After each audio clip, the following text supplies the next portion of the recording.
우리가 이제 사찰이라고 하는 것이 도대체 어떤 공간인가? 사찰에서 도대체 무엇을 하는가? 그죠? 우리가 지난 시간에 이제 불교가 가지고 있는 이제 특징에 대해서 공부를 했었는데, 오늘 이제 이 사찰의 기능과 신앙생활 방법은 처음 불교를 접하는 분들에게는 아주 중요한 강의이지 않나 싶습니다. 자, 먼저 사찰이라고 하는 것이 이제 용어적 의미를 한번 좀 살펴보면, 우리가 보통 사찰, 그러니까 가장 많이 쓰는 표현이에요. 사원이라는 말도 쓰고, 그죠? 가람이라는 말도 이제 우리가 사찰을 뜻하는 말이고, 그러니까 일반적으로 이제 우리는 이제 절사자, 한자로는 이제 지금 이 한자가 절사자죠, 그죠? 그래서 보통 이제 통도사, 해인사, 법주사, 웬만한 이제 사찰의 그 사찰명에 보게 되면 이 사라는 말을 거의 대부분 붙입니다.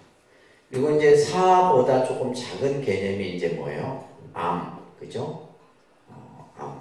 그래서 이거는 이제 사는 좀 이제 규모가 있는 사찰에 많이 붙여지고, 암은 이제 사보다는 좀 작은 개념인데, 이거는 그냥 일반적으로 이해하는 개념이에요. 근데 이제 우리가 부처님 당시 때 많이 썼던 이제 표현이 정사라는 말, 정사. 그래서 중림정사, 기원정사, 그죠? 최초의 우리가 사원의 형태를 중림정사, 그 다음에 이제 세워진 것이 기원정사. 그리고 이제 원이라는 이 명칭도 사용하죠. 원이라는 명칭.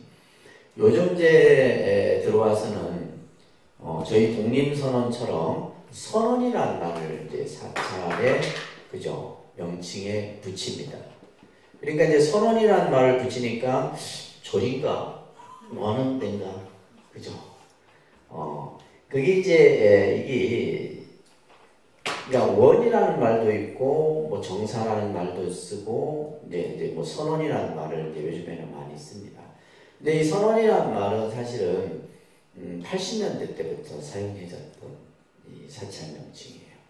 그래서 대표적인 이제 강남의 능인선언, 그죠? 그 다음에 안국선언, 이런 선언들이 이제 80년대 때부터 이제 쭉 사용되다가, 그 당시만 해도 이제 선언하면 좀 뭔가 이렇게 그랬었어요. 근데 요즘에는 이제 스님들이 대부분 절을 지으면 이제 선언이라는 말을 많이 붙입니다.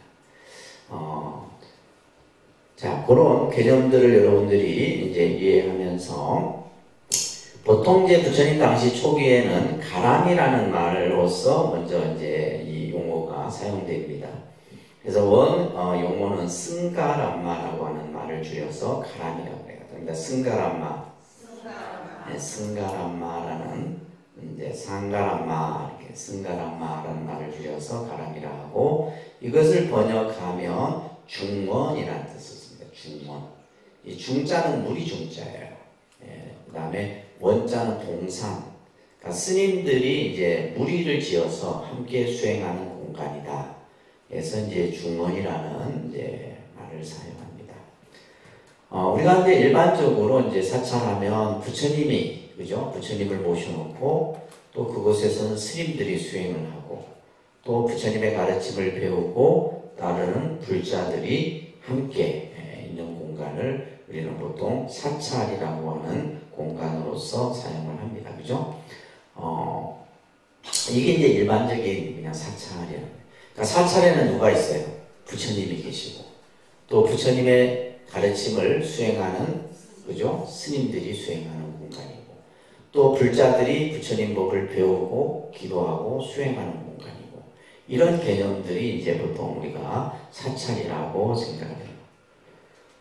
자, 이러한 사찰에는 두 가지 크게 초기 부처님 당시 때는 유형이 있는데, 첫 번째는 아란냐입니다. 그러니까 아란냐는 이제 우리 흔히 말하는 숲속이나 동굴, 그러니까 혼자서 수행하는 공간이죠. 그래서 이 아란냐가 요즘에는 뭘로 바뀌어요? 토굴이라는 말 들어보셨죠? 네, 스님들이 제일 갖고 싶어하는 로망이 토굴입니다. 아주 경치 좋은 곳에 저도 이제 얼마 전에 제주도를 갔었는데 제주도에다 토굴 하나 만들면 좋겠다. 제주도에. 그래서 이제 스님들 토굴이 가장 많은 데가 지리산이에요. 지리산 보면 이제 그 계곡 많잖아요, 그죠? 무주구춘동부터 시작해서 쭉 있는데 그쪽에 보면 이제 대부분 스님들이 이제 토굴을 이렇게 해갖고 이제 공부할 때는 공부하러 가시고 공부가 끝날 때는 곳에 와서 머무시고 그리고 이제 이 토굴의 개념을 가장 또 이렇게 뭔가 이제 좀 이상적으로 표현했던 분이 바로 법정 스님이죠. 법정 스님 수필지 같은 데 보면 강원도에서의 어떤 산중생활 또 불이람이라고 하는 이런 암자들 이런 것들이 이제 토굴이에요. 그래서 스님들이 직접 이제 밭을 일구고 그죠? 장작불 떼서 하고 생활하고 이런 이제 나름대로의 로망을 가지고 있죠, 그죠? 그래서 그런 곳을 보통 아란야라고 그래요. 스님들이 혼자서 수행하는 공간입니다. 그리고 비하라라고 하는 형태가 있는데, 따라서 비하라. 이것은 이제 정사라는 뜻을 가지고 있어서 이것은 이제 집단 수행의 의미를 가지고 있다. 그래서 많은 스님들이 수행하는 모여서 이런 형태. 그러니까 비하라의 개념이 지금의 사로 그죠 발전이 됐고, 아까 이제 아란야라고 하는 개념이 지금의 이제 암자의 개념으로 발전됐고, 이런 것을 우리가 알 수가 있습니다. 자, 사찰의 기능상 분류를 잠깐 좀 우리가 보면, 보통 이제 가장 많이 우리가 이제 사찰의 사명을 붙일 때 쓰여지는, 이제 한자가 바로 이 사라는, 그죠? 절사자입니다. 이것은 이제 중국에서부터 시작이 돼요. 중국에서. 그래서 이제 중국 불교가 시작될 쯤에는 중국에 어떻게 이제 불교가 전해지게 되냐면 인도 승려들이 중국에 넘어갑니다. 그러면서 이제 당시 이제 중국 불교도 마찬가지지만은 황제가 불교를 받아들여요. 그러면서 이제 외국의 승려가 건너오다 보니까 이제 중국의 그 관청 중에 그 외국 사신들이 머무는 그 이제 관청 이름이 홍로사 이렇게 사자가 붙어 있어요. 사라는 그게 이제 그 이후로 이제 스님들이 머무는 절의 형태에다가 이제 사라는 글자를 붙이게 된 거예요. 그래서 이거는 이제 중국 불교의 영향입니다. 그래서 우리나라에 와서도 이제 우리나라 대부분 사찰들이 이제 사라는 거죠. 그래서 우리나라 같은 경우도 보면 백마사, 뭐 성문사, 이불란사, 그래서 최초의 사원들 보게 되면 전부 사라는 것을 붙이게 돼요. 그래서 이것은 이제 사라는 명칭을 가장 많이 사용하고 있고, 그 다음에 이제 총림의 형태로서 이제 기능상으로 사찰을 분류를 합니다. 그래서 이 총림도 이제 중국 사원에서부터 시작이 돼서 우리나라에까지 이 총림의 이런 어떤 사찰의 형태들이 발전되게 돼요. 그래서 총림이라고 하는 것은 많은 스님들이 모여서 수행하는 공간의 개념입니다. 자, 우리가 이제 지난번에 통도사 갔을 때도 통도사는 영축 총림 이렇게 써 있었죠, 그죠? 편행이. 그래서 총림은 이제 종합 수행 도량이다라고 이해를 하시면 됩니다. 총림의 의미가 뭐라고요? 종합 수행 도량이에요. 요즘 말로 얘기하면 복합문화 공간의 개념이에요. 어떤 하나의 기능만을 가지고 있는 것이 아니라 다양한 수행의 그러한 공간들이 있게 되는데, 대표적으로가 이제 강원이라고 하는 곳이 있어요. 그러니까 강원. 이거는 이제 승가대학이라고 이제 명칭이 바뀌어져서 통도사 승가대학, 해인사 승가대학, 송광사 승가대학. 그래서 이제 스님들이 스님이 되기 위해서 4년간 이제 예비 수행자로서 공부를 해야 되는 그 교육기관이 바로 강원입니다. 그러니까 스님이라면 반드시 그죠? 출가를 하게 되면 여기서 공부를 해야 돼요. 그러니까 요즘에는 뭐 동국대학교를 가거나 중앙승가대학을 가거나 일반 대학을 가기도 하지만은 또 일반 대학 같은 사람들이 다시 또 이렇게 강원으로 들어오기도 해요. 이제 강원을 졸업하고 나서 또 이제 동국대학교라든지 일반 대학을 가기도 하고, 그래서 기본적으로 이제 스님들이 한 10년에서 15년 정도는 공부하는 기간이에요. 그래서 그만큼 이제 스님들도 이제 자기 나름대로의 어떤 배움의 시간들을 많이 갖습니다. 그래서 이제 이 강원은 주로 뭐 하는 곳이냐? 부처님 경전을 공부하는 곳이에요. 그래서 이제 조사 스님들의 말씀이나 또 경전을 4년 동안 배우고, 아까도 그랬듯이 이제 학문적인 것만 배우는 것이 아니라 뭐요? 스님으로서 갖춰야 돼. 그죠? 이런 어떤 여러 가지 행동, 규범이라든지 이런 것들을 배우게 됩니다. 그 다음에 이제 선원이라고 하는 곳이 있습니다. 그러니까 선원. 선원은 이제 우리가 이제 참선 수행하는 공간이죠. 그죠? 그래서 통도사 같은 경우는 통도사 3내에 3개의 선원이 있어요. 통도사 큰절에서 하는 보강선원. 그 다음에 저 극락암에 이제 경봉 스님이 수행하셨던 극락선원. 그 다음에 서추감이라는 암입니다. 서운암에 또 선원이 하나 있고, 그래서 통도사 암내에만 3개의 선원이 있어요. 그러니까 많은 스님들이 수행하는 거죠. 그죠? 그래서 선원은 이제 우리가 이제 참선 수행. 다시 말해서 요즘 말로는 이제 선명상 수행을 하는 공간이 바로 선원입니다. 아시겠죠? 그리고 이제 특히 우리나라에는 그 조계종 종립선원으로 지정된 곳이 이제 문경봉암사죠. 문경봉암사. 봉암사는 일체 다른 거 안 해요. 오로지 뭐 참선 수행만 하는. 그래서 이제 기본적으로 한 100여 명 스님들이 결제 기간에는 수행을 합니다. 자, 그 다음에 연불원이 있어요. 그런데 연불원. 연불원은 말 그대로 연불 수행하는 공간입니다. 그죠? 연불 수행을 가리키는 교육기관이고, 그 다음에 유런이라고 하는 곳이 있습니다. 유런. 유런은 이제 부처님이 제정하신 계율을 연구하는 교육기관이에요. 그래서 이제 유런, 유락 전문 승가대학원 이런 식으로 해서 이제 교육 시스템이 굉장히 많습니다. 그래서 기본적으로 우리가 이제 총림이라 하면 강원, 선원, 연불원, 그죠? 유런 이 4개의 수행 그 기능을 갖췄을 때 이제 총림으로 지정을 받게 되는데, 자, 따라 이제 영축 총림 통도사,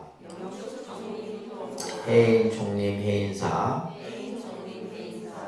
조계 총림 송강사, 덕순 총림 수덕사, 밑에 이제 우리 고불 총림 백양사는 총림에서 해제됐어요. 이것 또한 뭐냐면 스님들 승려 수 감소의 영향입니다. 진짜 이게 나타나요.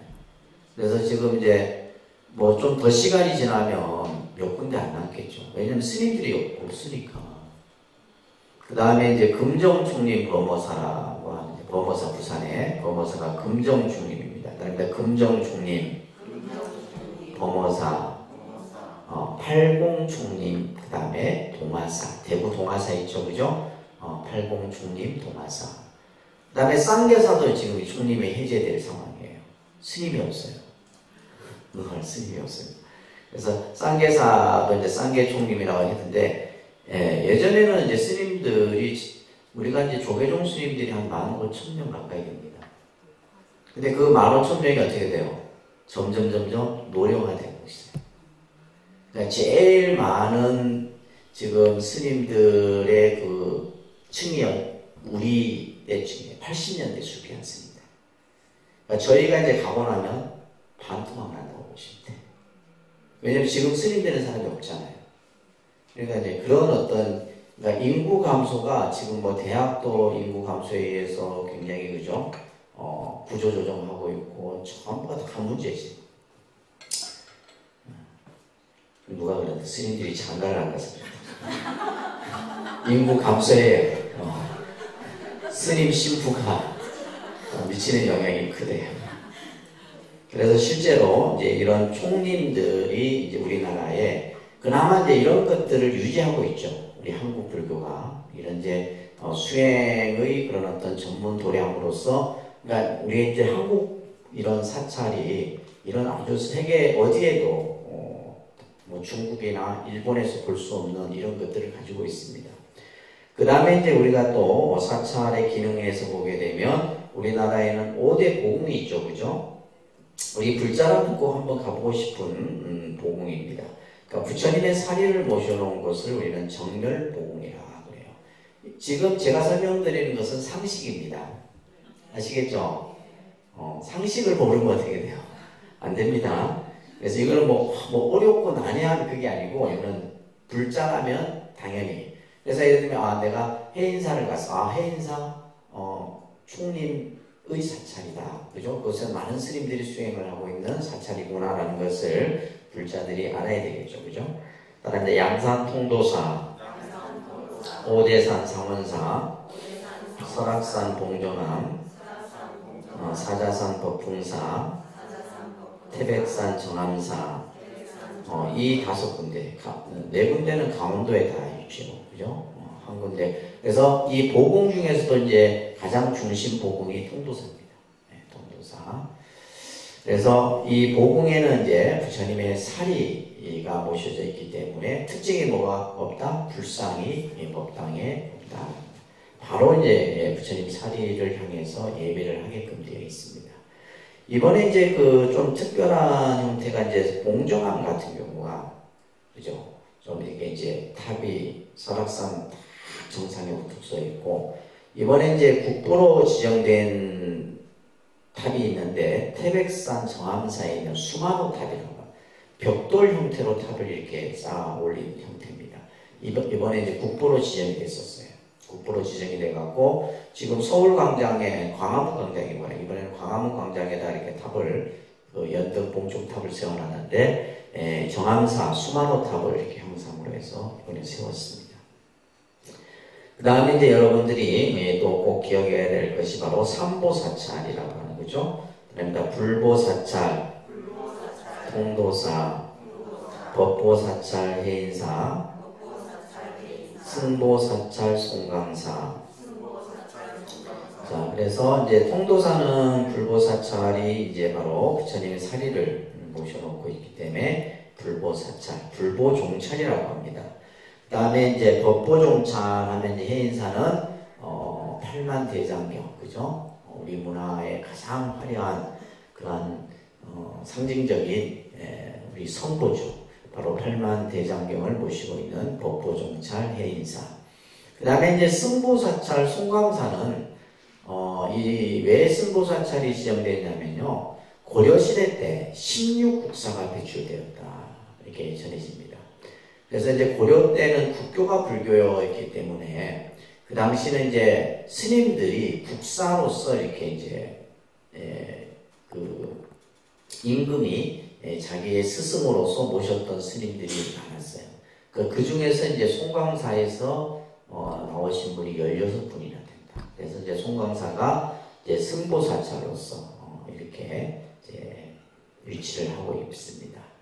그러면서 이제 우리가 이 일제 강점기 이후에 일제 시대 때 일본이 이제 일본 불교가 들어옵니다. 그러면서 이제 일본이 뭐 정치, 문화, 경제 모든 것을 다 이제 통제를 하죠, 그죠? 우리가 36년간 식민지 지배를 당합니다, 그죠? 36년간 식민지 지배를 당할 때 일본이 이제 같이 가져왔던 것이 뭐냐면 일본 불교예요. 일본 불교. 일본 불교가 우리나라에 같이 들어옵니다. 그래서 이제 우리나라의 어떤 그 문화 말살 정책을 쓰는 가운데 하나가 바로 불교를 한국의 그 고유의 형태의 불교를 일본 불교화 시켜요. 그러면서 이제 일본 사찰이 들어오면서 이제 주로 그 해안을 끼고 있는 도시들 있죠. 대표적으로 부산, 마산, 울산 이런 데, 그죠? 그 다음에 전라도 같으면 군산 이런 데. 그게 보면 이제 일본 사찰들이 들었어요. 일본 사찰들이 들었으면서 일본 승려들이 들어오겠죠, 그죠? 그러면서 당시에 이제 일본의 여러 종파들이 들어와요. 그때 이제 우리 한국의 스님들 중에서 이제 눈 밝은 성각자 이런 분들이 근대식의 이제 포교당을 세우기 시작합니다. 그러면 이제 실제 우리가 포교당의 개념은 일제 때부터 시작이 되는 겁니다. 그래서 이제 당시 이제 저희 통도사 같은 경우는 통도사의 당시 주지 스님이 누구였냐면 구자 하자 구화 스님이라는 스님이 주지로 계셨어요. 이 구화 스님께서 이제 당시 경상도 이론 그러니까 예를 들면 뭐 창녕, 양산, 울산, 진주, 밀양 뭐 등등등등 창원, 마산 해갖고 16개의 포교당을 세웁니다. 16개의 포교당을 세워요. 근데 이 포교당을 세우면서 뭘 또 같이 세우냐면 유치원을 또 같이 설립을 하게 돼요. 유치원. 이 유치원을 설립했던 이유가 뭐냐면 우리가 나라를 빼앗긴 것은 백성이 어리석기 때문이다. 어릴 때부터 교육을 해야 된다. 해서 세웠던 이제 대표적인 유치원이 마산에 가면 대자 유치원이라고 들어보셨어요? 안 들어보셨어요? 김해 분들일까 봐요. 마산의 대자 유치원이라고 그 100년이 넘었습니다. 100년이 넘은 유치원. 그래서 우리나라 불교 유치원으로서는 1호예요. 우리나라 사립 유치원으로서는 2호가 그래요. 그 정도로 이제 그 다음에 이제 울산에 가면 동국 유치원이라고 하는 유치원이 있고, 제가 이제 있었던 창원의 창원 포교당이 이제 그러니까 마산 포교당하고 창원 포교당 이렇게 포교당이라는 이름을 붙여서 이제 오래전부터 이렇게 이제 사람들에게 전해져 내려오는 사찰들인데, 그러니까 이제 포교당이라는 이름을 붙인 거예요. 그러니까 창원 포교당 같은 경우는 1927년에 세워진 포교당이에요. 그러니까 마산 포교당 같은 경우는 1910년대 정도 세워진 포교당이에요. 그래서 이제 이러한 그 포교당들을 세우면서 근대화되는 과정에서 이제 한국 불교를 일본 불교를 대항하기 위해서 이제 세워진 형태의 포교당들이에요. 근데 이런 포교당들이 보면 전부 어디에 위치하고 있냐면 우리가 흔히 말하는 산동네에 위치하고 있어요. 그러니까 가장 못 사는 동네. 그러니까 옛날에 마산 추산동이 보면 되게 어려운 분들이 많이 살았던 곳이에요. 제가 88년도 그때 이제 제가 저도 거기에 있었지만은 80년대 후반부터 90년대까지 제가 마산에 있었습니다. 마산에서 제가 좀 오래 살았습니다. 저희 이제 스님께서 이제 주지를 하셔서 그때는 보니까 마산이 중심이었어요. 8, 90년대는. 기억납니까? 창원은 이거 아무것도 아니었어요. 마산이 모두 그때 뭐가 있었냐면 한일합성. 예, 그리고 막 이 창동 거리에 가면 어마어마했습니다. 제가 맨날 토요일마다 영화를 봤던 기억이 나요. 그 강남극장 막 이런데 그 극장이 많거든요. 그리고 그 당시 근데 그런 어떤 호황기를 누렸던 그 시대가 마산이죠. 그래서 이제 이러한 어떤 그 위치하고 있는 곳이 추산동이라고 지금 문신미술관이 있고 있는 데인데 지금 많이 이제 개발이 돼서 좋아졌는데 되게 어려운 분들이 많아요. 창녕에 가면 창녕 포교당이 있어요. 창녕도 많이 있는데 그게도 보면 달동네, 울산도 가면 그렇고 밀양도 가도 그렇고.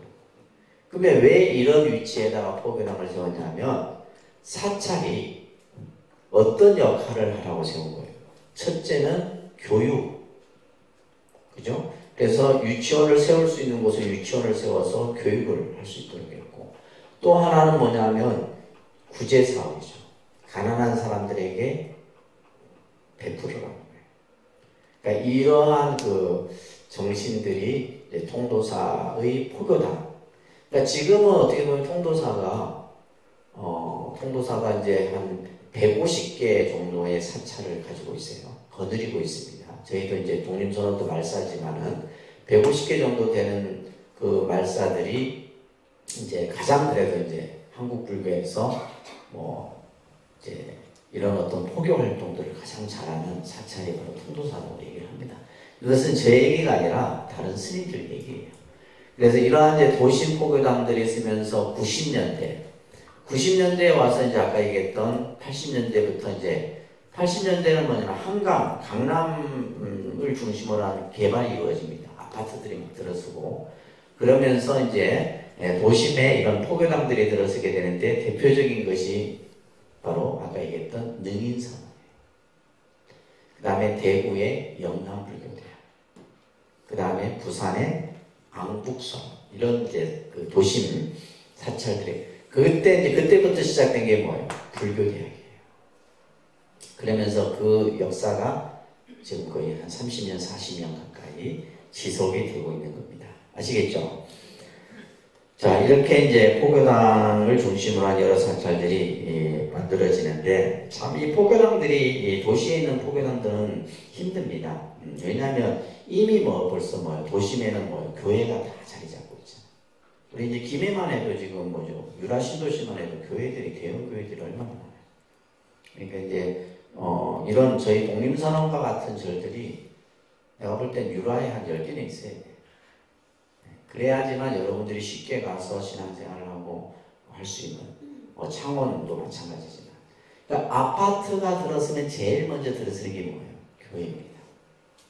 왜냐하면 그 도시계획을 할 때, 도시계획을 아파트를 건립하고 도시계획을 짤 때 반드시 뭐냐면 학교 부지, 종교 부지가 만들어져 있어요. 근데 우리 사찰은 종교 부지를 사요, 못 사요? 못 사는 거예요. 돈이 없어서 못 사.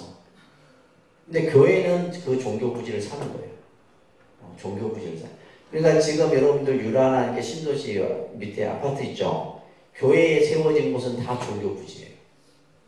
그 종교 부지를 교회가 다 사는 거죠. 지금 우리 그 창원에도 보면 창원 중앙역 밑에 큰 교회가 하나 들어서 있죠. 그게 원래 종교 부지인데 처음에 사찰이 살려고 하다가 돈이 없어서 못 산 거예요. 그걸 교회가 사갖고 지금 어마어마한 교회가 지금 들어서 있죠, 창원도.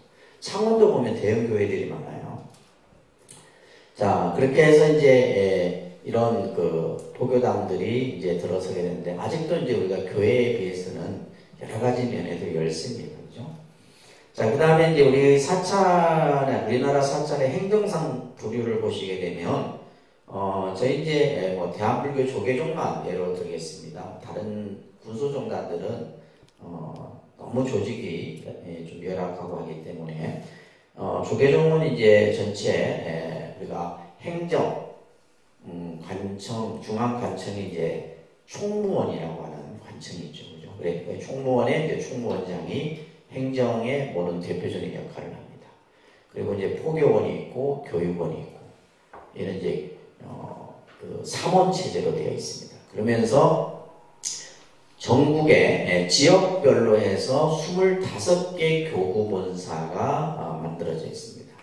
예전에 이제 남북이 갈라지기 전에는 이제 33개 교구본사가 있었습니다. 이거는 누가 만들었냐면 일제가 만들어 놓은 시스템이에요. 이것을 이제 본말사 제도라고 합니다. 무슨 제도? 본말사 제도를 일제 때 조선 총독부에서 한국에 이렇게 흩어져 있는 사찰들을 자기들이 관리하기가 어렵잖아. 그래서 묶은 거예요, 지역별로. 지역별로 묶어갖고 그 본사 주지들만 모여. 일본 그죠? 총독부에서 관할을 하면 다 끝나는 거예요. 아주 재밌는 시스템이 이제, 근데 그 시스템이 지금도 그대로 우리가 쓰고 있다는 거예요. 본말사 제도를. 왜냐하면 어떻게 보면 가장 빠른 지방자치를 했던 것이 이 제도예요. 지역별로 묶는 거죠. 그래서 예를 들면 통도사 같은 경우는, 통도사는 몇 교구냐 하면 15교구입니다. 몇 교구요? 15교구, 본사, 통도사, 이렇게 항상 15교구, 본사, 통도사. 그래서 이제 이 통도사 주지를 교구장이라고도 해요. 교구장. 교구장이라는 명칭을 씁니다. 교구장이라는 명칭을 쓰는데, 그래서 이제 통도사는 위치하고 있는 곳이 어디예요? 양산이죠, 그죠? 양산 권역을 중심으로 해서 울산, 밀양, 그죠? 창녕, 의령, 여기까지 올라가요. 의령이 사실은 어떻게 보면 해인사하고 가까운데, 의령까지도, 의령, 창녕, 의령 이쪽에 있는 웬만한 좀 큰 절들은 다 통도사하고. 그래서 이런 식의. 그 다음에 이제 우리가 이제 창원도 좀 있고, 그죠? 그 다음에 창원도 있고, 김해는 몇 개 안 돼요. 이렇게 이제 위치하고 있는 거예요. 서울도 있고, 아까도 이제 통도사가 한 150개 정도, 그죠? 사찰을 관리를 하고 있는데, 해외까지 다 있어요.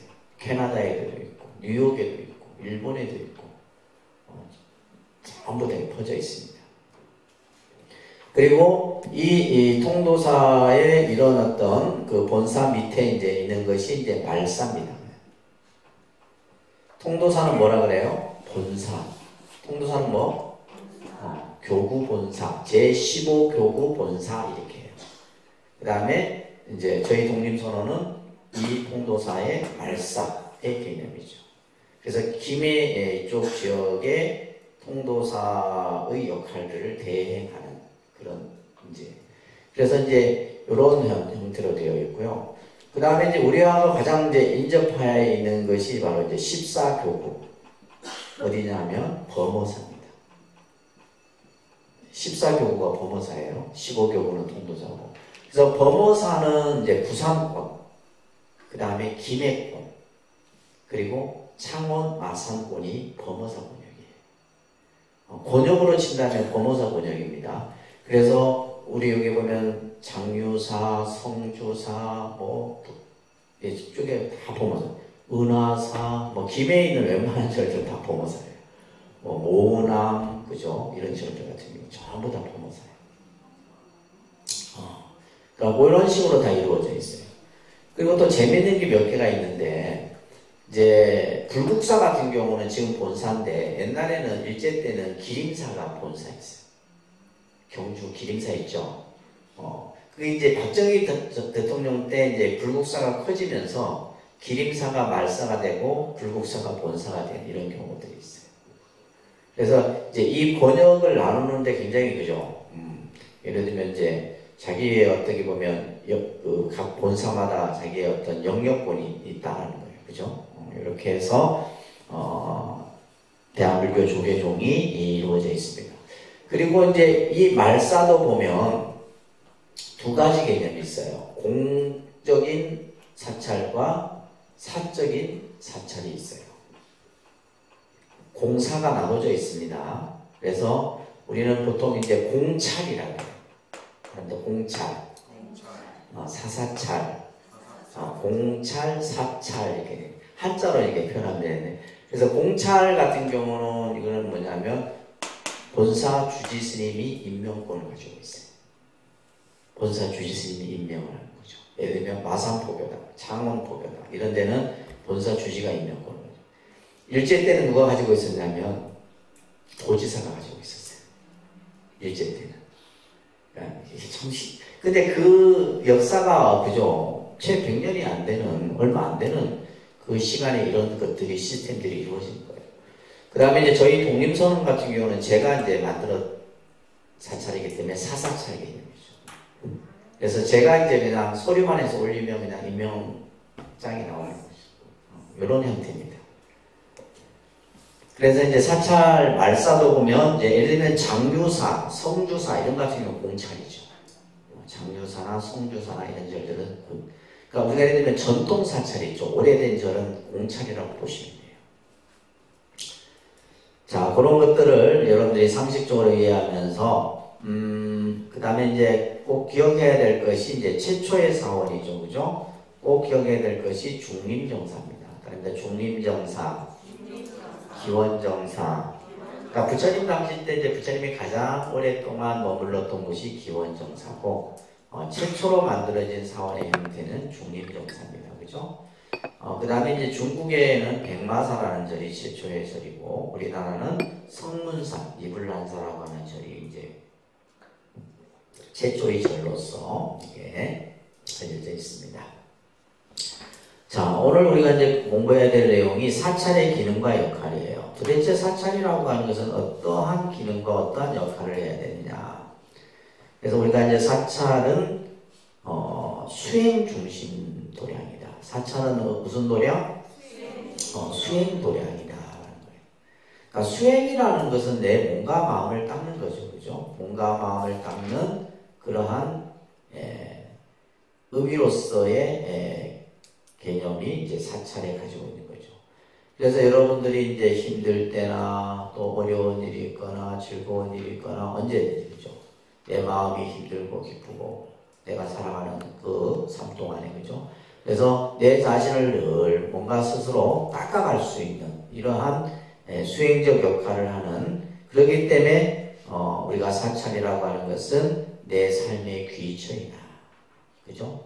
내 삶의 마지막. 어떻게 보면 이제 결국에는 이제 일본 같은 경우도 보면 이제 일본도 보면 신사의 어떤 그런 그들만의 어떤 종교 신앙 형태가 있지만은 마지막을 이 사람들은 장례를 절에서 하죠. 아주 독특한 문화입니다. 그래서 이제 사찰이 이제 묘도 가지고 있고 다양한 그런 영향도 있지만은, 그래서 우리의 어떤 내가 현세에 살아가면서도 삶의 귀처지만은 내 마지막에 또한 귀처가 사찰이라고 하는 거. 그 다음에 두 번째, 사찰이라고 하는 것은 성스러운 공간입니다. 그러니까 성스러운 공간이며 신행의 공간이다. 그것은 사찰에 뭐가 모셔져 있기 때문에, 삼보가 있는 곳이기 때문에. 그래서 사찰이라고 하는 것은 삼보가 있는 공간으로서 바로 성스러운 공간이고 또한 신행의 공간이다. 그 다음에 사찰은 우리가 진리를 배우고, 그죠? 인생의 참 바른 길을 찾아가는 것이 바로 사찰이다. 그래서 여러분들이 이제 불교 공부하는 이유가 뭐 불교를 공부해갖고 뭐 하겠어요? 그죠? 이 부처님 공부를 통해서 내가 살아가는 지혜를 배우는 겁니다. 인생의 참 의미, 내 삶의 가치, 이런 것들을 부처님 공부를 통해서 배워가는 겁니다. 또한 사찰은 참회하고 기도하고 염불하는 공간이다. 이것을 다시 말로 하면 내 자신의 몸과 마음을 정화하는 공간이에요. 사찰이라는 거다 내 몸과 마음을 정화하는 공간이에요. 우리가 이제 정화라고 하는 것은 깨끗하게 하는 거죠. 그죠? 깨끗하게. 내가 생각으로, 입으로, 행동으로 지었던 그런 잘못된 행위들을 내가 사찰에 와서 뭐요? 기도하고 수행하고 하면서 뭐요? 그것을 밝히는 그러한 의미가 바로 사찰이다. 그래서 심신을 정화하는 장소다. 그래서 우리가 예를 들면 사찰에 와서 내가 기도를 하고 가고 수행을 하고 가면 뭐요? 마음이 편안해지고 마음이 행복해지고 뭐가 맑아지는 느낌 안 드세요? 그런 느낌 안 드세요? 이 공간에 들어오면 들어왔다 나가기만 해도 뭐요? 내 영혼이 맑아지는 거죠. 잠시 내 생각을 쉴 수 있고, 그죠? 이런 공간들이 바로 사찰이라고 하는 거예요. 그러니까 우리가 단순히 사찰이 그냥 뭐 절에 가서 불공하고 뭐 그냥 제지내고 이런 개념만 있는 것이 아니다라는 거예요. 그 다음에 다섯 번째는 사찰은 공양 올리고 발언하는 공간이다. 이것을 다른 말로는 공덕을 쌓는 공간이다. 공덕을 쌓는 장소다. 사찰이라고 하는 것은 뭐다? 내 공덕을 쌓는, 복을 짓는 장소이기도 하지만은 복보다 더 수승한 것이 공덕이다 이 말이에요. 뭔가 여러분들이 이제 사찰에 와서 부처님께 공양을 올리고, 그죠? 그 공양이 또 다른 사람들을 이롭게 하고 함으로 인해서 내가 내 스스로 공덕을 쌓는, 그것을 우리는 이제 복전이라고 합니다. 그러니까 복전. 복전이라는 말은 복밭이다. 복밭을 가꾸는 것. 이것이 바로 사찰이라고 하는 이 공간 속에서 이루어지는 거예요. 여러분들이 봉사하고 하는 것도 전부 다 마찬가지예요. 근데 여러분들이 이제 집에서 뭐 예를 들면 자식을 위해서 남편을 위해서 하는 것은 이것은 뭐예요? 그거는 뭐 하는 거냐면 서로 관계 속에서 뭐냐면 비청사라고 해요. 비청사. 아시겠어요? 빚을 내가 전생에 지은 빚을 갚는 것이기도 하고 내가 때로는 받을 수도 있는 거고 비청산하는 관계예요. 그래서 그냥 투덜투덜하면 안 된다는 거예요. 아시겠어요? 비청산은 잘 해야 돼. 잘 해도 뭐다? 본전이죠. 그렇죠? 왜냐면 다 이제 쌤쌤을 만들어야 되잖아. 똑같이 만들어야 돼요. 근데 이제 내가 사찰이라고 하는 공간에 와서 봉사하고 또 공양을 올리고 함으로 인해서 내 자신의 공덕을 쌓아가는 공간이고, 그리고 이제 우리가 사찰에서 돌아가신 부모를 위해서 제를 지내고 하는 이런 의미는 어떻게 보면 우리가 이제 동양 사상의 가장 핵심이 불교의 사상도 마찬가지지만은 효입니다. 효. 부모에게 효를 주죠. 그래서 효도 보면 이제 생전의 효가 있고 사후의 효가 있는데, 내가 볼 때 여러분들은 그 자식으로부터 효에 대한 개념을 교육을 안 시켜놨기 때문에 받을 생각도 없죠, 그죠? 받을 생각도 없어. 근데 이제 중요한 건 이제 간혹 이제 어른들이 그런 얘기해요. 옛날 어른들은 뭐냐면 남한테 이렇게 짐이 되고 신세되는 걸 되게 싫어하십니다. 뭔가 다 혼자서 다 하려고 하죠, 그죠? 여러분들 어머니 세대들이, 부모 세대들이 그럴 거예요. 그러니까 이제 자식들 힘들까봐, 얘야, 내주거든. 절대 재지내지 마라. 이런 말 합니다. 그렇다고 안 지내주면 안 됩니다. 하는 말인데, 제가 예전에 어떤 경험을 했냐면, 저도 이제 주지를 오래 하다 보니까 제 생일이 있을 거 아니에요, 그죠? 생일 때 또 뭐 신도들이 이게 나도 부담이고 신도들도 부담이라. 그래서 생일 일체 안 하는 걸로 해요. 생일상도 차리지 말라 했어요. 그때 제가 이제 2군데 주지를 하고 있었거든. 저를 2군데 주지를 하고 있었는데 2군데다가 이제 생일을 하지 말고. 그래서 어떨 때는 그냥 아예 밖에 나가버려요, 제가. 절에 안 있고. 밖에 나가서 그냥 도반 스님들하고 밥 한 끼 먹고 마는 걸로 하는데, 근데 중요한 거는 하지 말라 했다고 진짜 안 한다. 아니 그래도 아침에 미역국 끓여야 될 거야. 내가 그때 내가 느낀 거야. 야, 이게 빈소리라도 하면 안 되겠구나. 하지 말란다고 진짜 미역국도 안 끓이고 아무것도 안 하네. 되게 섭섭하더라고요. 여러분들도 마찬가지일 거예요. 그러니까 이제 부모님이 죽거든 재지내지 마라. 그래도 지내셔야 돼요. 그래서 우리가 이제 이런 그나마 이제 이 사찰이라고 하는 공간이 돌아가신 분을 위해서 제를 지내고 하는 것이 사후의 효를 하는 겁니다. 그리고 이제 또 하나 중요한 것이 사찰은 지금 이 시대에는 사찰이라고 하는 공간은 문화 공간이며 힐링 공간이에요.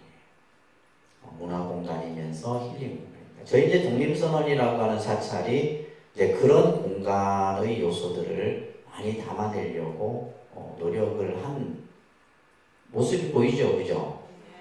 이번에도 이제 저희가 기도하는 사람들이라고 하는 전시를 하면서 그 작가분이 처음 와서 이제 이 공간을 보시고 자기 작품하고 너무나 잘 어울리는 공간이라. 이 공간 하나하나가. 이거는 뭐 이제 우리가 인위적으로 만들어 놓은 하나의 건축물이지만은 그 건축물 속에서 복도라든지 공간이라든지 명상실이라든지 이런 공간들이 그러면서 이제 저희가 이제 아마 전시회를 하면서 전체 이 공간을 하나의 전시 공간으로 사용하는 건 이번 처음 전시회예요. 보통은 이제 1층에 이제 갤러리 전시실하고 연아울하고 2군데서 많이 했는데 지금은 뭐 복도하고 명상실, 선차실 전부 다 이제 작품을 다 지금 다 보셨어요? 오늘 공연 끝나고 오고 가세요. 정말 그냥 이거는 말 그대로 사람의 재주로 할 수 없을 정도의 그런 작품들이에요. 그리고 작품이 굉장히 비쌉니다. 함부로 손대지 마시고 상상을 초월합니다. 상상을. 갤러리 말고 다른 공간에도 있다는. 네, 그렇죠.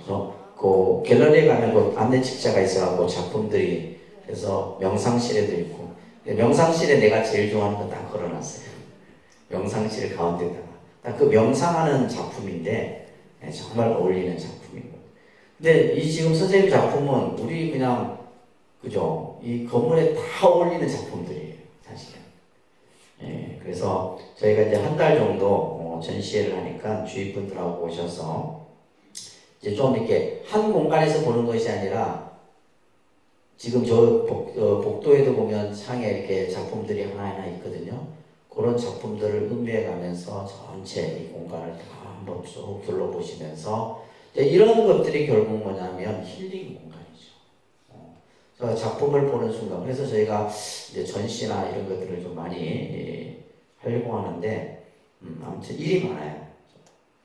그래서 우리가 이제 사찰이라고 하는 공간은 문화 공간이면서 또 다른 힐링 공간으로서의 그러한 기능을 하고 있다는 겁니다. 아시겠죠?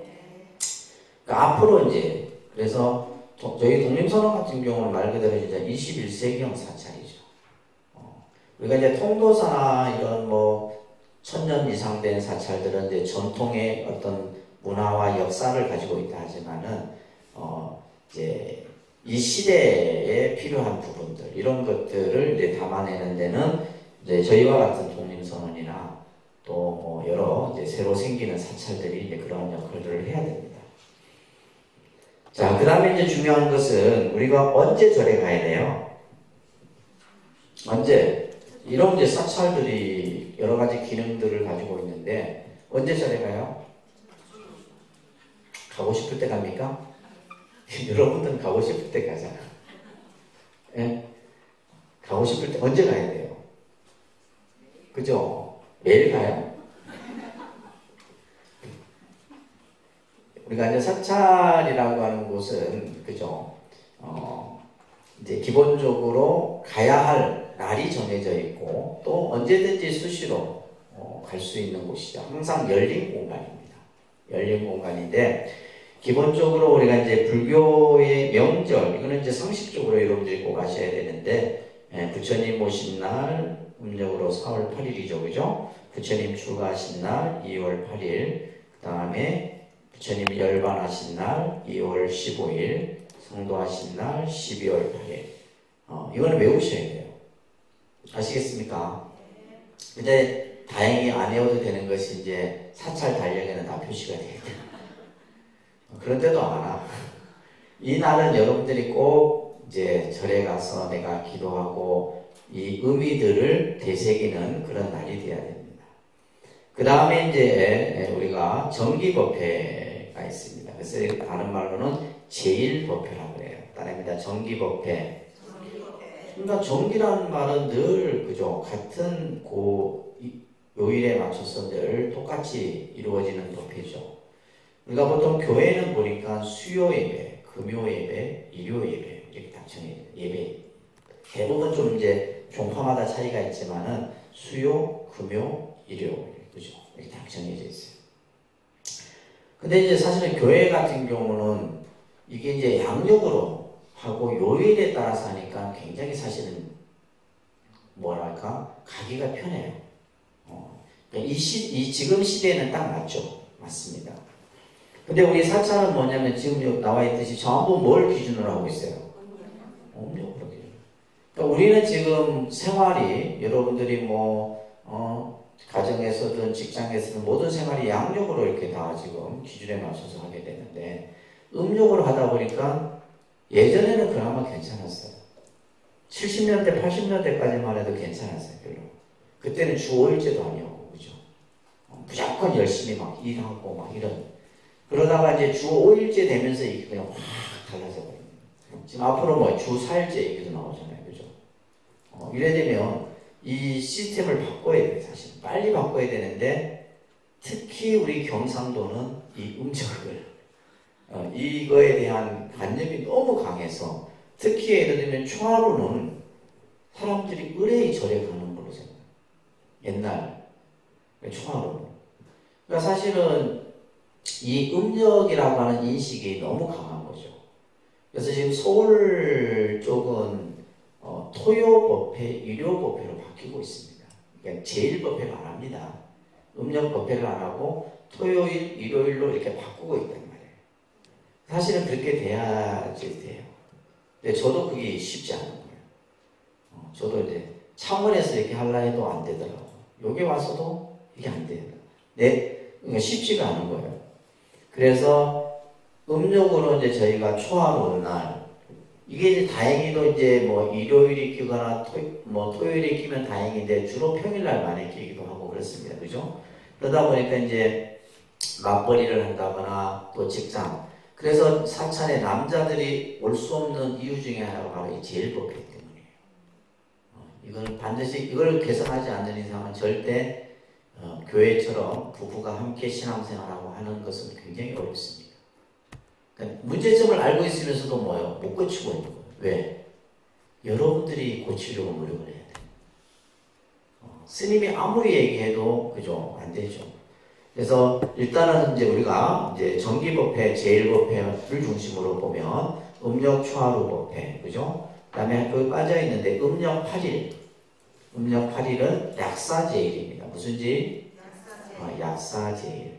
음력 15일 보름, 그죠? 음력 15일은 보름 날은 이제 인등을 밝힌 분들을 위해서 기도하는 날이에요. 인등, 부처님 전에 밝혀진 인등을 밝힌 분들을 위해서 기도하고, 그 다음에 음력 18일은 지장제일, 음력 24일은 관음제일입니다. 아시겠죠? 그래서 이 날은 사실은 이제 가능한 한 여러분들이 이 제일법회에 오셔서 이걸 참여를 해보셔야 돼요. 왜냐하면 그래야지만 내가 기도하는 법이라든지 이런 것을 알 수가 있지. 우리가 공부 시간에는 이걸 다 못하거든요.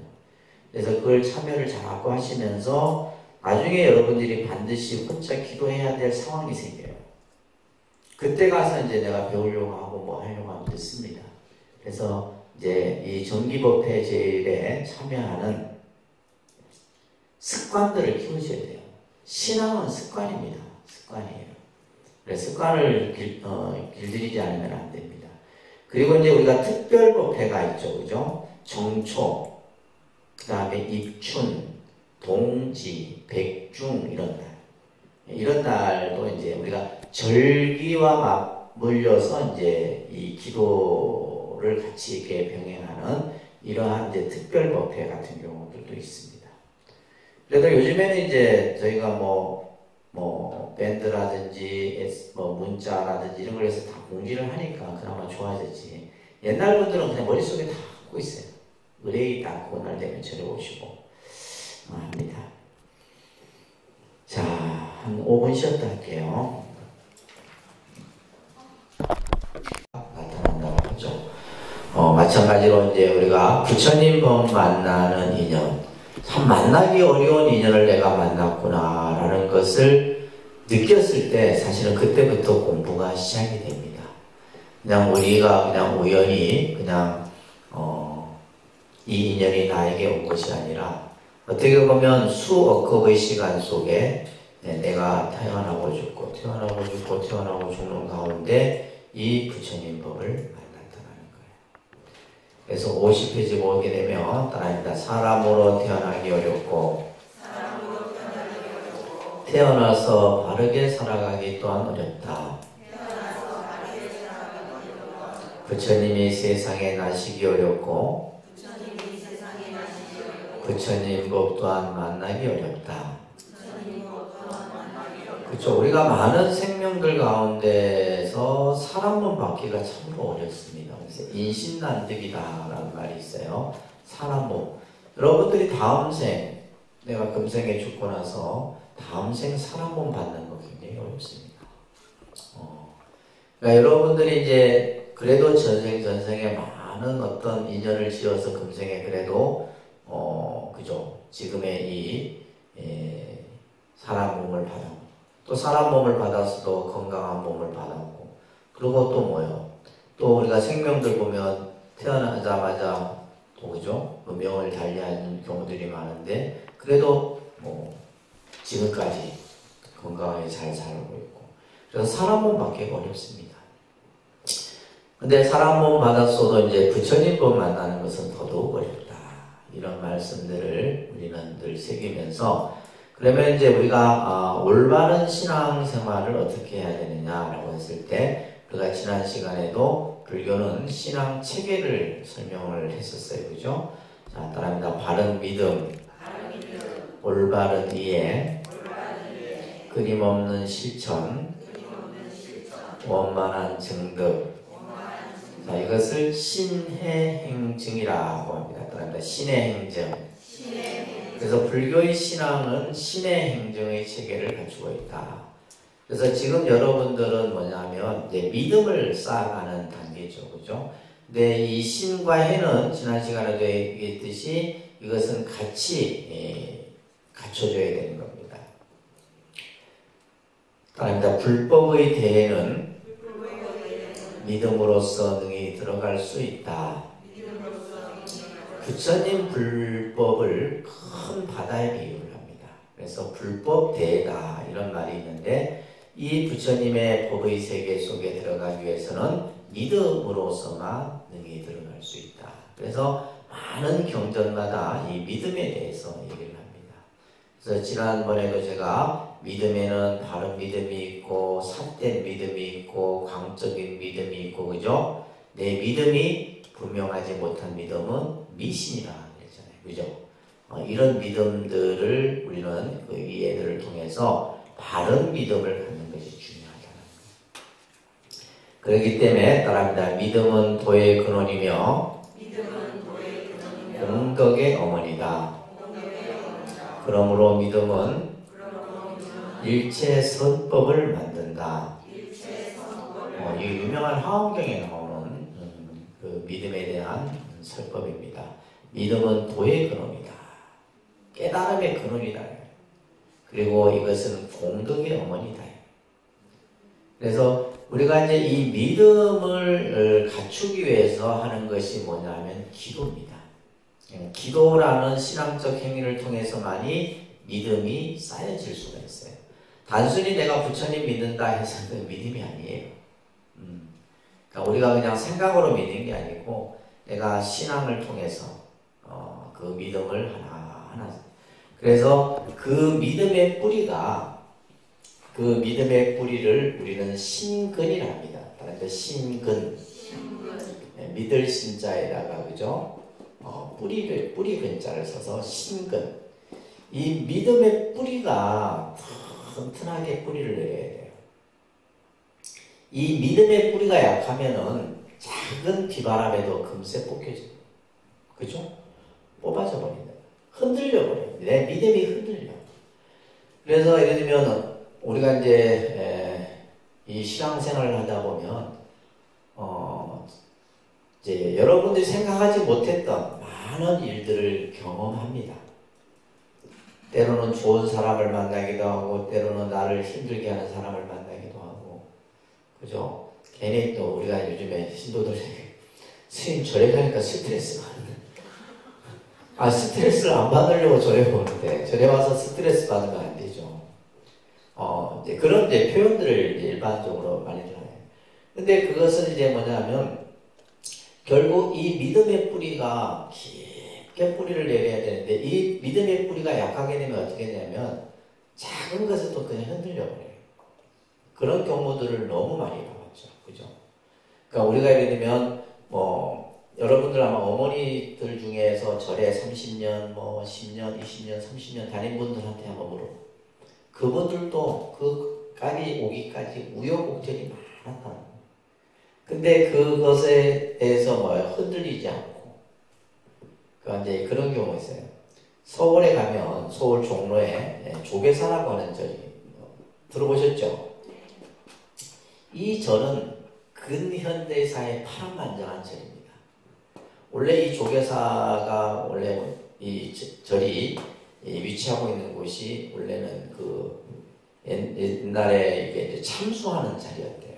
그러니까 절이 아니면은 사실은 터가 굉장히 흉터죠, 흉터. 그곳에 이제 이 조계사가 들어섰는데 조계사에 가면 그 큰 나무가 있는데 그 큰 나무에 이제 사람을 목을 매갖고 참수를 하고 했던 그런 이제 그 아픈 과거 역사가 있는데 그러다 보니까 70년대, 80년대, 90년대까지 매일 싸우는 장소가 어디예요? 조계사예요. 여러분들 뉴스에 나오면 제일 나오는 데가 조계사예요. 스님들이 막 이단 접착이 하고 막 나는 싸웠던 장소가 이 조계사예요. 그리고 예를 들면 하여튼 지금도 뭐 모든 것이 이루어지는 곳이 조계사예요. 그러면 이제 그때 당시 막 스님들이 싸우고 막 그냥 막 절이 막 그냥 어지럽고 하는데 이제 그런데도 뭐 이렇게 와서 법당 가서 기도하는 분들이 계셔. 그래고 아니 스님들이 절에 싸우는데 절에 다니고 싶으세요? 이렇게. 아이고 싸우는 건 스님들이 싸우지 부처님이 싸우나 이러면서. 그러니까 그런 분들은 뭐냐면 믿음이 확실하게 뿌리를 내린 분들이에요. 우리가 예를 들면 뭐 싸우는 거야 스님들이 싸우는 거지 부처님이 싸우는 것도 아니고 믿음은 내가 가지는 믿음인데 이러면서 그런 어떤 외부에서의 그런 어떤 소용돌이에 휘말리지 않고 그죠? 그 정도는 돼야 된다는 거예요. 그래서 그런 분들은 참 대단한 분들이에요. 그래서 이 믿음의 뿌리를 내리는 시간이 많이 걸립니다. 그래서 이 믿음의 뿌리가 약하게 되면 쉽게 흔들려 버리는 거예요. 아시겠죠? 질문 간단하게 한번 드려도 되겠습니까? 이게 어느 종교든 이제 믿음이라는 것은 어떤 대상을 절대화시키는 거라고 저는 생각합니다. 그래서 부처님께서도 나루를 건너기 위해서 나루를 건너면 배는 버리라고 이렇게 그 법문을 하셨는데 어떤 마음으로 이렇게 그 이해를 해야 되는지 잘 모르겠습니다. 앞에 질문하고 뒤에 질문이 서로 안 맞는데.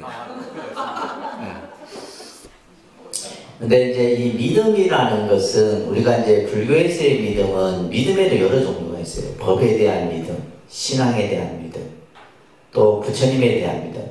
우리가 예를 들면 이제 일반적으로 불교에서의 믿음은 삼보에 대한 믿음을 얘기하거든요. 그러니까 그 삼보에 대한 믿음이 맹목적이고 절대적인 게 아니죠. 그러니까 우리가 이제 부처님에 대한 믿음은 뭐예요? 나도 부처님과 같이 될 수 있다는 믿음이에요. 내가 이 부처님 법을 통해서 내 인생의 참 진리를 깨우칠 수 있다는 믿음이에요. 이제 그런 믿음이지 우리가 그냥 단순한 어떤 이제 기독교적인 어떤 그런 신앙에서의 믿음의 결하고는 좀 달라요. 그러니까 믿음의 표현들이 굉장히 다양하니까 그렇게 이해를 하시면 돼요. 그래서 이제 여기에서 보시게 되면 신심이라는 말이 있어요. 신심을 가져라. 불교에서 이제 스님들이 제일 여러분들한테 강조하는 것이 신심입니다. 그죠? 이 신심은 뭐냐면 틀림없다고 확정져 믿는 마음을 신심이라고 해요. 그래서 이것은 내가 뭐예요? 부처님에 대한 믿음, 법에 대한 믿음, 승가에 대한 믿음이에요.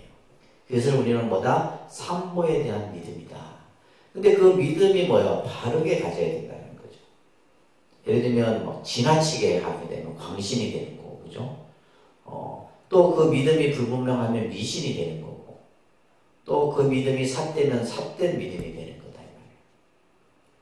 그래서 대승기 신론 같은 데서는 직심, 신심, 광대심 이런 이제 믿음에 대한 설명들이, 그러니까 믿음과 관련된 이 가르침들은 굉장히 경이나 또 여러 가르침에서 많이 설명되어지는데, 여러분들이 이제 그 밑에 열반경 그 구절만 좀 잘 좀 이해를 하시면 좋습니다. 믿음은 있으나 이해가 없다면 무명을 증장하고, 무명이라는 것은 어리석음입니다. 그죠? 어리석음.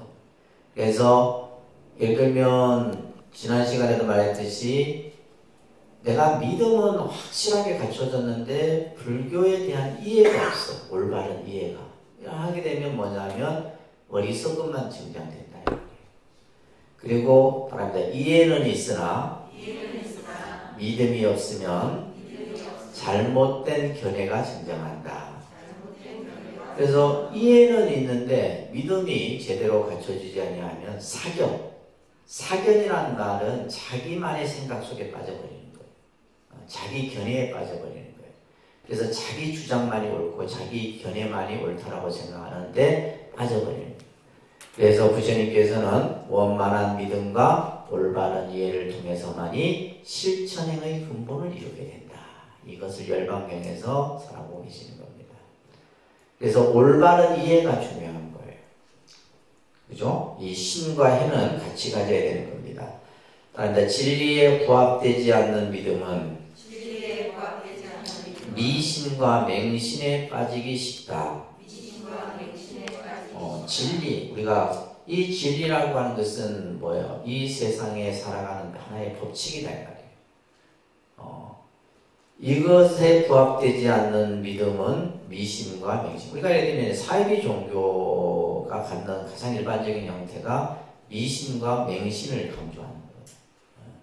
그러니까 이거는 뭐냐면 어떤 절대자 한 사람, 그 절대 교주의 한 사람 말에 뭐 하게 되는 맹신을 하게 되고 그에 대해서 올바른 생각을 갖지 못하도록 쇠뇌시키는 거예요. 그러니까 보통 사람 입장에서 보면 납득이 안 돼. 근데 그 당사자는 그것이 맞다라고 생각 안 했거든요. 그래서 말합니다. 신과 해는 두 수레바퀴와 같고 새의 두 날개와 같다. 그래서 올바른 믿음과 그죠? 올바른 이해, 바른 믿음과 올바른 이해는 이것은 같이 가져나가야 된다. 그랬을 때 이제 우리가 행이 이루어지는 거예요. 결국 행을 하기 위한 겁니다. 그죠? 신과 해는 결국 올바른 행, 끊임없는 실천을 하기 위한 것이다. 그 실천을 통해서만이 이제 우리는 원만한 증득, 공국에 우리가 이루고자 하는 목적까지 성취할 수 있게 되는 겁니다. 자, 그 다음 페이지 넘겨보시면 이것도 이제 중요한 내용인데요. 불교 신앙의 특성입니다. 불교 신앙은 어떠한 특성을 가지고 있느냐? 따라합니다. 자주성, 자유성, 평등성. 이 세 가지 신앙의 특성을 가지고 있어요. 잘 여러분들이 이해를 하셔야 됩니다. 불교 신앙은 모든 것이 내가 만들어가는 거죠. 내가 스스로 결정하고 내가 모든 것을 만들어가는 거예요. 결국 그것은 마음이 모든 것을 만든다. 그래서 마음을 가장 중심으로 두고 있는 거예요. 어떤 절대자나 그죠? 어떤 다른 어떤 그 영적인 힘에 의해서 내가 좌지우지되는 것이 아니라 내 자신이 만들어가는 거예요. 그렇기 때문에 불교의 신앙은 두 번째 자유성이에요. 자유성이라는 것은 뭔가 얽매임이나 구속으로부터 벗어나는 신앙적 특성을 가지고 있어요. 내가 불교 신앙을 하게 되면 뭔가 생각이 좀 더 여유로워지고 그죠? 어떤 구속이나 얽매임으로부터 벗어날 수 있다 이 말이에요. 그리고는 평등성이에요. 누구나가 다 뭐 할 수 있다? 성불의 길을 갈 수 있다라고 하는 평등성을 신앙의 특성에서 강조를 하는 겁니다. 자, 이 신앙의 특성을 이해하면서 더 중요한 내용이 뭐예요? 신앙의 목적입니다. 이걸 여러분들 꼭 기억하셔야 돼요. 내가 왜 불교 신앙을 믿느냐? 그죠? 왜 믿어야만 하느냐? 내가 왜 절에 가야 하느냐? 그죠? 이 목적이 분명해야 되잖아요. 첫째는 뭐다? 나 자신을 찾기 위함이다. 첫째는 뭐라고요?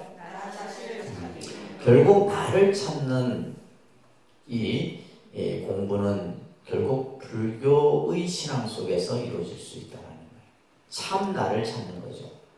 그래서 끊임없이 이제 우리가 예를 들면 명상을 하고 또 기도를 하고 수행을 하고 하는 모든 어떤 신앙적 이런 모습들이 결국 나를 찾기 위한 것이다. 그 다음에 두 번째는 뭐냐? 내 삶을 변화시키기 위한 거예요. 이게 이제 중요한 사실 더 내용인데 내 자신의 삶을 뭐한다? 변화시킨다. 그러기 위해서는 뭐예요? 나 자신을 먼저 바로 보아야 되겠죠.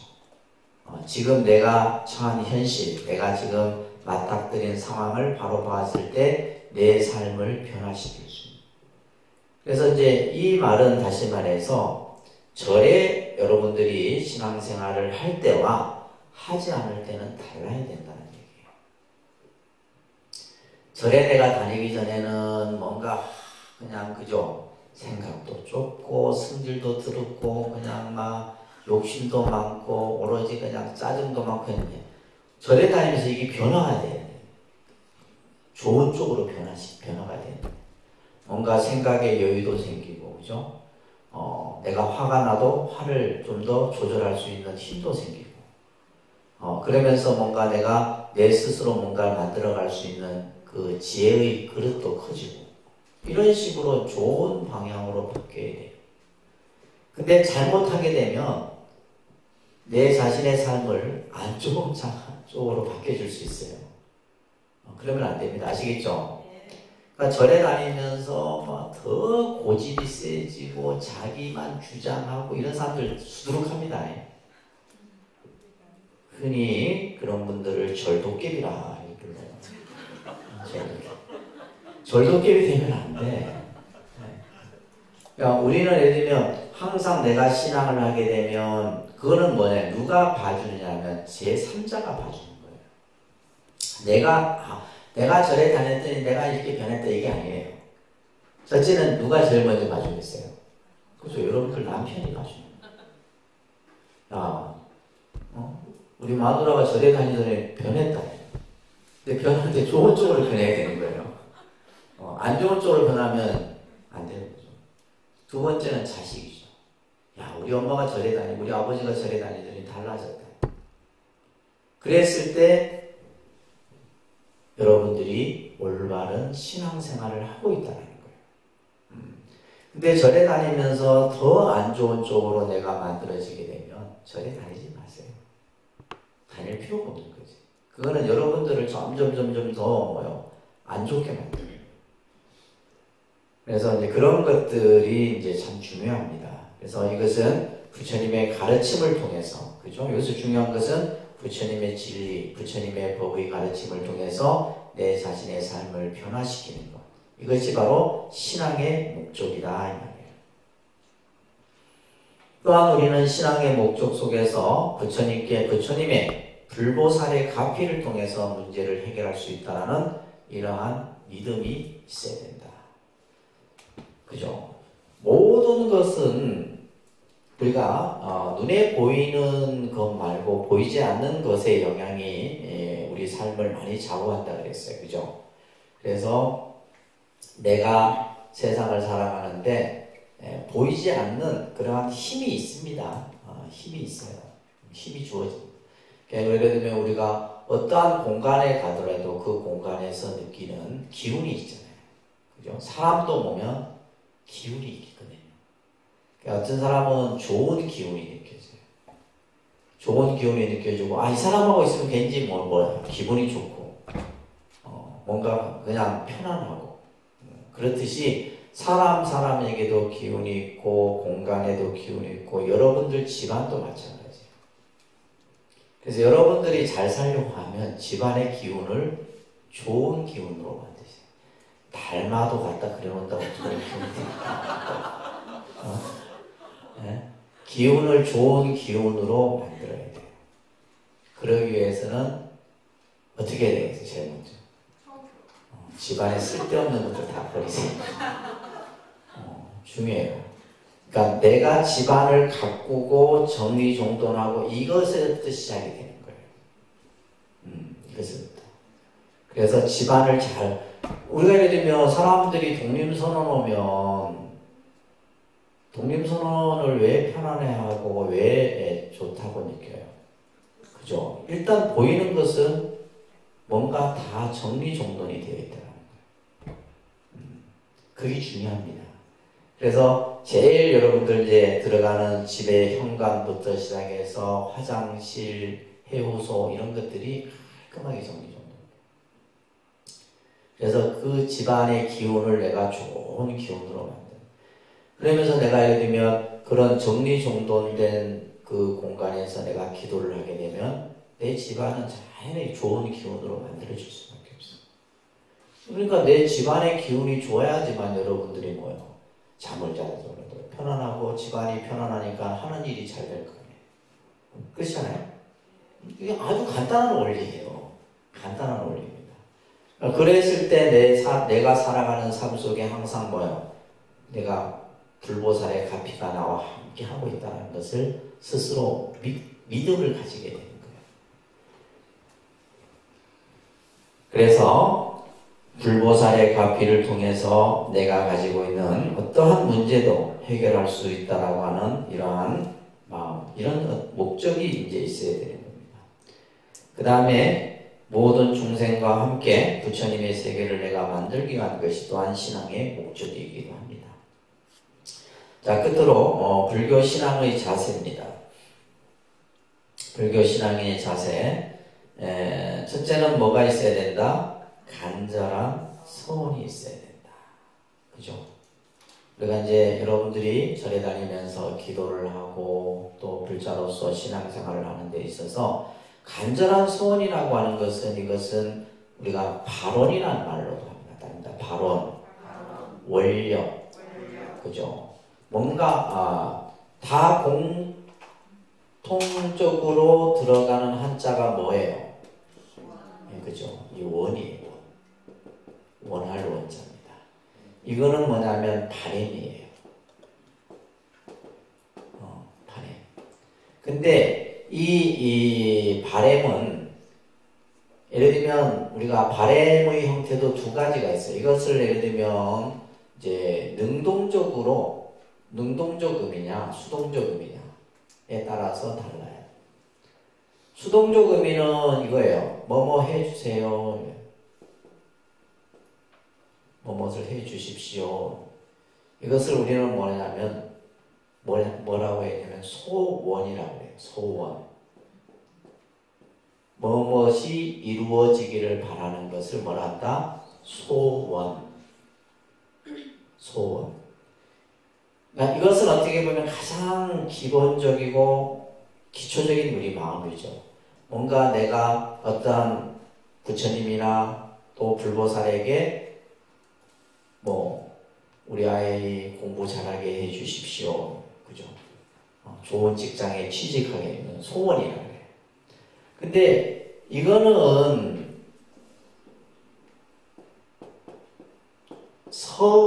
우리가 소원이 아니라 우리가 세워야 되는 건 뭐다? 서원이에요. 서원. 여러분들이 절에 와서 간절한 그래서 서원이 있어야 된다. 용어 자체가 달라요. 소원은 뭐냐면 서원은 이거는 능동적이에요.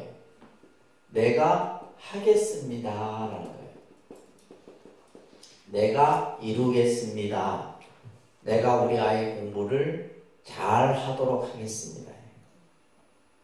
잘 공부를 성취하도록 하겠습니다.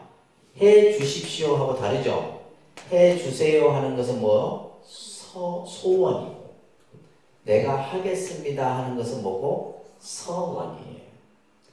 그래서 예를 들면 우리가 중생을 제도해 주십시오 이렇게 안 하잖아요.